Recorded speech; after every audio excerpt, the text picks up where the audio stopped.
you hear me if I don't use the mic? Mike? No mic. Mic. Okay, we go with mic. Maybe we go with no mic. Alright, so my name is Connor. I'm a storyteller. I generally tell stories about my embarrassing sex life. Usually my stories aren't themed around musical theatre, so I had to come up with a new story tonight. But I managed to link musicals to my embarrassing sex life. So that's, I hope, a relief for all of you. So, when I was a child, I was absolutely obsessed with musicals. Completely obsessed. And you know the way sometimes people say, oh yeah, you're born gay, but then you learn from society all about kind of liking girlish things. And you learn from society about talking in a different way. That wasn't how it was for me. As a child, I loved musicals from the age of 5. I was 14 before I learned that I loved peanuts. I think that I'm genetically predisposed to like musicals, and I socially learned to like men. Anyway, when I was about 7 years old, I discovered The King and I. Do you know The King and I? It's a great musical. We had it on VHS, and I watched it so often that the VHS broke. And my parents had to buy it again on the new video. I used to insist I would refuse to go to bed unless I watched my King and I for the day. Literally, there were 6 months where I watched the King and I every single day. And when I was a teenager, I went to summer camp. I was in a house full of lads, and the lads all talked about football, they talked about girls, they talked about vaginas. I was like, I'm not interested in any of this. So I went off and I sat on the beach alone. I had a little cry. And then I sang Hello Young Lovers from The King and I. And that brought me comfort because I couldn't see myself in popular culture. I couldn't see myself in any men who were on TV and any men who were in films. But I saw myself in Mrs. Anna. She was a widow. She was finished with love. She was just there to help young people find love. And so for the entirety of my teens, I strongly identified with widows, and I dreamed of the day when someday I too would be a widow. I haven't achieved that. But during my teens, my 20s, I was a very fat, shy little gay boy with lots of capitalist hang-ups, maybe much like mom. Yeah. And so I didn't have an awful lot of sex. I'm sure it's shocking to you all. I really didn't. It was only like once every 4 or 5 years I'd have a hookup. But then when I was 35, I moved to London and I discovered the world of chubby chasers and fat fetishism. And suddenly I was with 3 different men every week. It was so exciting. And, you know, part of me was very suspicious of this. I was like, what the hell is wrong with these men? Why do they like me? What mental illness do they have that they find me attractive? But I got over all those doubts because I was having so much fun. So much sticky, moist fun. The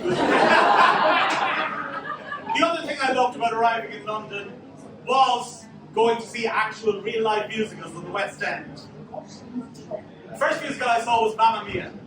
At the end of Mamma Mia, all the cast come back on stage in sparkly clothes and they sing Waterloo. I remember bawling crying when they started singing Waterloo. The reason I cried was because Waterloo didn't fit into the plot.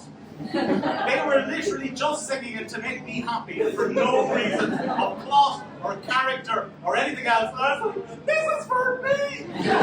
Waterloo is for me!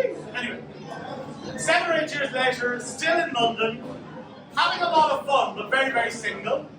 I go on the Channel 4 show First Dates. You can watch it, Series 18, Episode 7 if you're bored.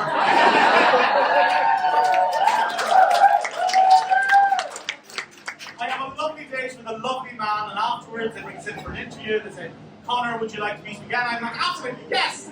You can guess what he said. So I was dumped on national TV.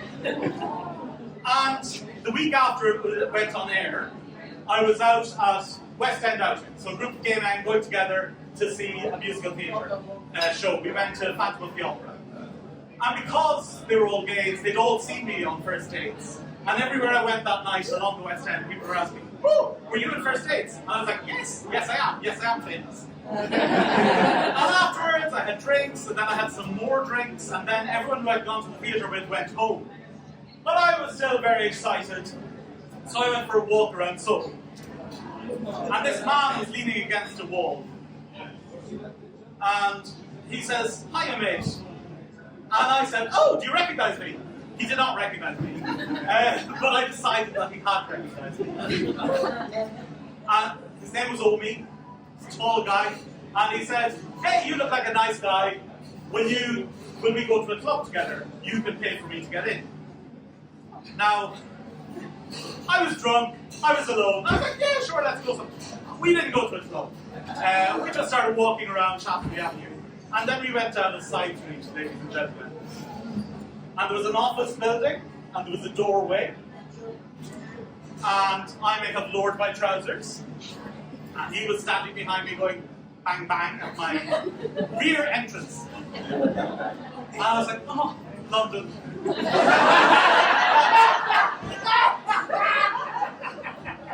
He was kind of conscious of not being spotted. So he was holding my trousers up to me like a gentleman would. The back was lower, the front was higher, and then I felt his hand go in my pockets. Then my phone disappeared, and not just that, but I was in work, I was on the emergency call rota, so I had the work emergency phone, my emergency phone and my own phone both disappeared from my pocket. And I whipped around. His penis was quite hard, and the stuff's coming out, but he was still very excited. And I was like, "Oh my God, where's my phone?" And I said, "Bro, I can't believe you're saying I took your phone." I was like, "You definitely took my phone. You know, your hand's in my pocket, my phone is in my pocket." He was like, bro, I can't believe you're saying this to me." And I started patting him down. And I discovered my phone and the work phone in his underpants. And I retrieved them. I didn't tell him I got existed. And even when I got them, he was still saying, "Bro, I can't believe you're accusing me of this." I said, "My phones are in your underwear."